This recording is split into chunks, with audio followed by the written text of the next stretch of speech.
El primer café mexicano abrió sus puertas 8 años antes de que este país existiera como nación independiente, y ese detalle, por sí solo, ya cambia la forma en que uno debería mirar una taza de café con leche. Estas cafeterías siguen sirviendo hoy, repartidas entre 4 ciudades distintas, y cada una guarda una fecha, una familia y una historia que casi nadie pide cuando ordena su desayuno. Vamos a recorrerlas en el orden en que nacieron, de la más vieja a la más joven.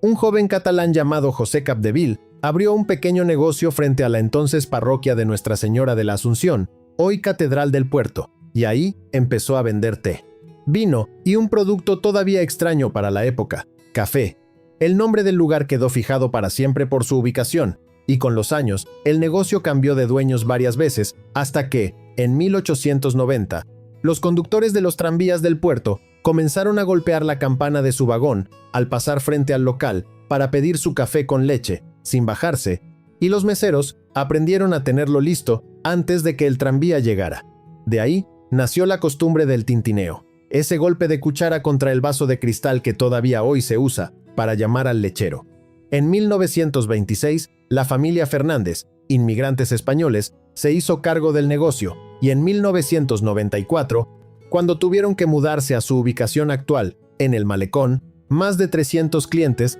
cargaron ellos mismos las cafeteras y las mesas en una procesión que caminó varias calles, como si mudar un café fuera lo mismo que mudar una casa familiar. Se cuenta que Porfirio Díaz desayunó ahí la mañana en que abordó el barco que lo llevaría al exilio y que lloró antes de zarpar, aunque nadie puede confirmar del todo esa parte de la historia. En el menú siguen apareciendo nombres que suenan a otra época: la bomba de mantequilla, la micha horneada con azúcar y el platillo volador, un emparedado prensado que ningún turista sabe pedir a la primera.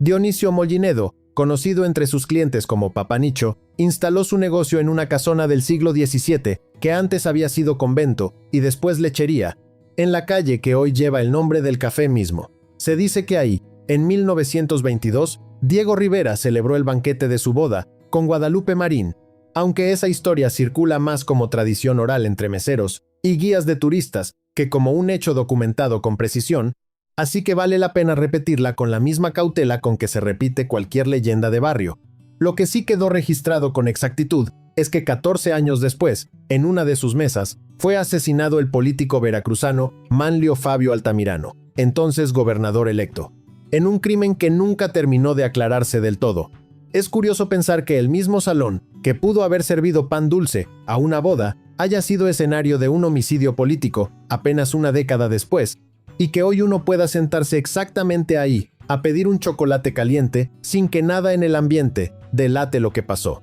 En las paredes cuelgan murales del pintor Carlos González, que retratan escenas costumbristas mexicanas, pintados especialmente para el local en sus primeras décadas de vida. En 1978, sus paredes con talavera y motivos mexicanos sirvieron de escenario para la película Los hijos de Sánchez, protagonizada por Dolores del Río y Anthony Quinn. Sigue abierto en el número 28 de la calle Tacuba, en el centro histórico, más de un siglo después de que Papá Nicho decidiera probar suerte en la capital, y sus vitrinas siguen llenándose cada mañana de pan dulce recién horneado, como si nada hubiera pasado en más de 100 años. Fundado por el español Higinio Gutiérrez Peláez en plena guerra revolucionaria, este lugar empezó como una lechería que llevaba leche desde su propio rancho en Texcoco, el cual también se llamaba La Blanca. Sus primeras mesas vieron pasar el desfile de fuerzas revolucionarias de distintos bandos que se dirigían hacia el zócalo de la ciudad, en un momento en que nadie sabía todavía quién iba a ganar aquella guerra, ni qué país iba a quedar después de ella. En 1920 se convirtió formalmente en cafetería, y hacia 1943, bajo la administración de Marciano Díez y Díez, se amplió y se mudó del número 38 al 40 de la avenida 5 de Mayo, a un edificio construido en 1870. Hoy sigue sirviendo su café lechero en ese mismo local, y sigue siendo, para muchos oficinistas del centro histórico, el lugar donde uno para a comer algo entre una diligencia y otra, exactamente como debió serlo hace más de un siglo, cuando la ciudad todavía olía a pólvora, y nadie imaginaba que ese negocio de leche seguiría en pie para contarlo. Ovidio Rodríguez Fonseca fundó este negocio familiar en el barrio de Santa María la Ribera, un rincón de la ciudad que en aquellos años todavía se sentía como un pueblo aparte, con su kiosco morisco y sus casonas porfirianas. Ahí siguen los letreros originales, los muebles de madera que nunca se cambiaron, y el aroma de un café que se muele todavía de la misma manera, con esa mezcla espesa y algo amarga que muchos clientes de toda la vida piden, simplemente diciéndolo de siempre, sin necesidad de nombrar el café por su tipo o su origen. No es de las cafeterías más nombradas de la ciudad, y quizás por eso mismo conserva algo que otras perdieron, la sensación de entrar a un lugar que no está actuando para nadie, que no necesita explicarle su historia a quien llega, porque quien llega ya la conoce de memoria, generación tras generación, sin que nadie se la haya tenido que contar. Francisco Iriarte, originario de un pueblo del Valle de Baztán, en Navarra, España, llegó a la Ciudad de México y decidió instalar un pequeño negocio de churros en el Zócalo. El éxito fue tan inmediato que 2 años después se mudó a un local más grande en la antigua calle de San Juan de Letrán, y desde ahí inició en México una costumbre que hoy parece tan mexicana como cualquier otra: comer churros con chocolate caliente a cualquier hora de la madrugada. Aquí me detengo un segundo, porque hay algo que vale la pena señalar sin adornos. Buena parte de lo que hoy llamamos tradición mexicana nació de manos de inmigrantes que llegaron sin nada y que, sin proponérselo, terminaron inventando un pedazo de la identidad de este país. No sé si eso hace más mexicana la costumbre, o simplemente demuestra que las tradiciones nunca fueron tan puras como nos gusta imaginarlas, y tal vez esa mezcla constante sea, en el fondo, lo único genuinamente mexicano de todo esto. Los cafés que siguen son los que llegaron de más lejos, de otros idiomas y otras guerras, y que terminaron siendo, sin proponérselo, de los más nuestros que existen.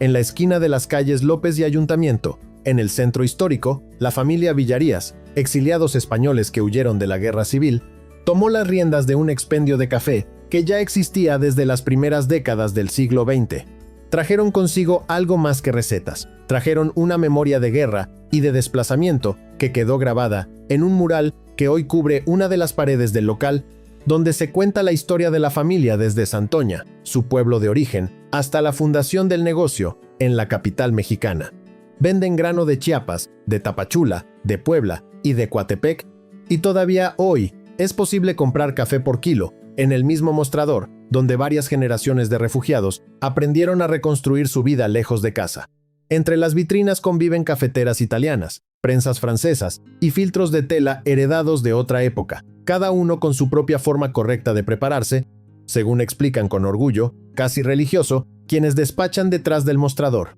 Cada bolsa de café que se vende ahí carga, sin que el cliente lo sepa casi nunca, el peso silencioso de una guerra que terminó a miles de kilómetros de distancia.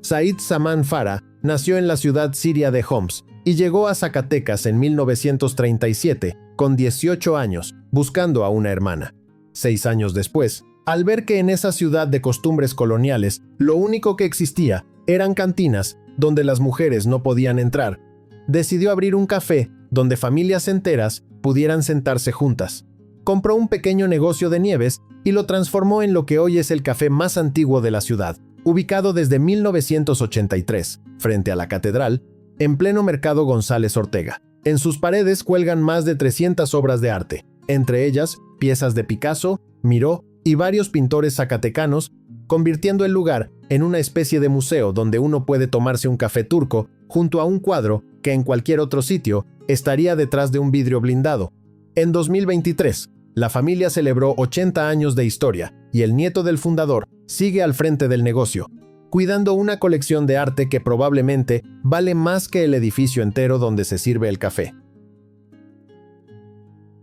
Luis Eng Fui, un inmigrante chino, abrió este negocio en la calle 5 de Mayo con un menú que al principio mezclaba comida oriental con antojitos mexicanos, una fusión poco común para la época, pero que terminó por definir el estilo de los llamados cafés de chinos, esos negocios que después de que la comunidad china se dedicara durante décadas a las lavanderías del país, empezaron a ofrecer también su gastronomía. Desde su apertura, el lugar no ha cerrado ni un solo día y sigue sirviendo café con leche, chilaquiles y conchas recién horneadas las 24 horas, los 365 días del año. Se dice que el escritor Carlos Fuentes lo visitaba con frecuencia solo para pedir una concha esponjosa y un café con leche servido en vaso de vidrio, en el mismo local donde hoy cualquiera puede sentarse a las 3 de la madrugada sin que nadie le pregunte por qué llegó a esa hora ni a qué está huyendo.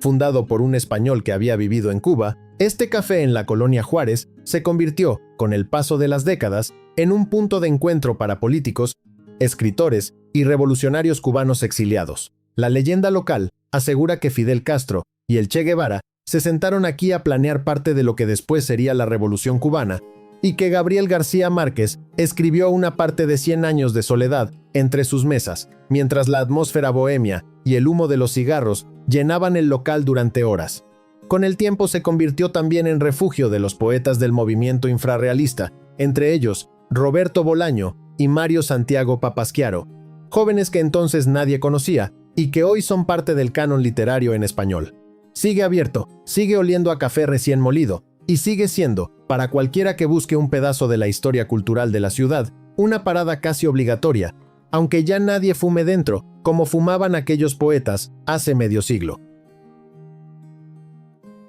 Don José Aguirre y su esposa, Aurelia González, abrieron primero un negocio de fotografía en la calle 5 de Mayo del centro de Puebla, un lugar donde la gente revelaba sus rollos y compraba cámaras. Aurelia notó que los clientes se aburrían mientras esperaban sus fotos, así que empezó a ofrecerles café y pan, y 5 años después, el negocio había cambiado por completo de giro. Durante décadas, fue el punto de reunión de parejas, empresarios y banqueros del centro poblano, que llegaban después de la jornada a platicar bajo el mismo techo donde antes esperaban impacientes a que revelaran sus rollos fotográficos, hasta que en 2015, el local original tuvo que cerrar definitivamente después de más de 6 décadas sirviendo en la misma dirección. La familia no se rindió y hoy, la segunda y tercera generación, mantienen viva la receta secreta de Doña Aurelia en 2 sucursales nuevas, una más moderna que la casa matriz que ya no existe. Hay algo honesto en contar esta historia sin maquillarla, porque no todas las tradiciones sobreviven intactas, algunas tienen que mudarse, adaptarse o reinventarse para no desaparecer del todo. Y eso también es parte de lo que significa seguir existiendo, aunque duela reconocer que el local original, el que vio nacer todo esto, ya no está. 2 socios de origen italiano, Romano y Orestano, abrieron este negocio en la calle Antonio Caso, cerca de donde meses después se correría la primera edición del Gran Premio de México de Fórmula 1, de ahí el nombre. El proyecto original duró poco por diferencias entre los fundadores, y el local pasó a manos de otro italiano, Luis Liguori, quien más tarde se lo vendió a Francisco Gisbert Bolaños, un cliente habitual que se había vuelto parte del paisaje del lugar sin proponérselo. En 1989, el café tuvo que mudarse a la calle Antonio Caso, número 72, en la colonia San Rafael, después de que el dueño del edificio original le pidiera el local de vuelta. Ahí, sin saberlo entonces, se convirtió años más tarde en el refugio semanal de la periodista Cristina Pacheco, quien llegaba puntualmente cada jueves con su equipo para planear el programa que grababa después. Todavía usan cafeteras de los años 50, y el café, que tuestan en su propio molino del centro histórico, sigue llegando desde Veracruz, cerrando así, sin buscarlo, el círculo con el puerto donde empezó esta historia, hace más de 2 siglos.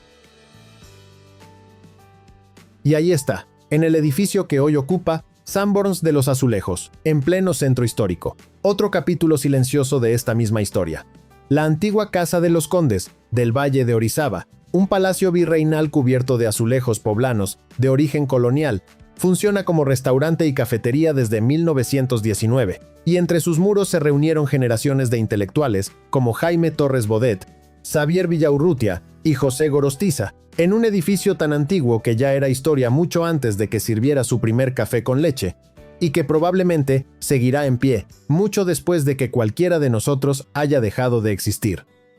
Ninguno de estos lugares tiene Wi-Fi rápido ni sillones pensados para pasar horas frente a una laptop, y quizás esa incomodidad discreta sea justo lo que los mantuvo vivos, porque obligaron a la gente a hablar entre sí en lugar de mirar una pantalla, a esperar el café, con las manos vacías y la mirada puesta en quien tenían enfrente. Puede que dentro de 50 años algunos de estos nombres ya no existan, como le pasó al local original de Café Aguirre, O puede que sigan ahí, tercos, sirviendo la misma receta con la misma cuchara, golpeando el mismo tipo de vaso. Lo único seguro es que cada uno de ellos empezó como el sueño pequeño de alguien que llegó de otro lugar, con poco dinero y ninguna garantía, y que ese sueño terminó sobreviviendo más años de los que cualquiera hubiera podido prometerle.